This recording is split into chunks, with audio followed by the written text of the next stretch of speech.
para hakim yang arif lagi bijaksana, guru-guru yang dihormati serta rakan-rakan yang saya kasihi.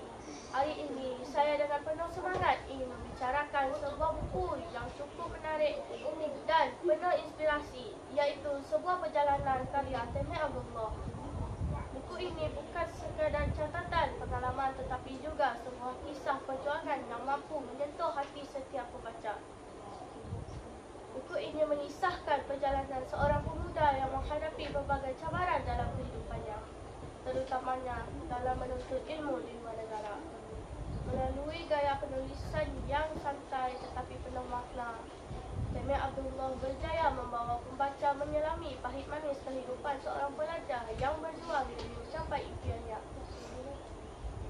Apa yang menarik dalam buku ini ialah nilai-nilai murni yang diterapkan seperti kecekalan, ketabahan dan kepercayaan kepada takdir Tuhan.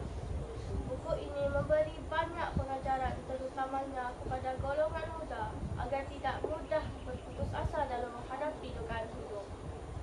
Kesimpulannya, sebuah perjalanan bukan sekadar sebuah buku, tetapi juga satu motivasi untuk kita semua.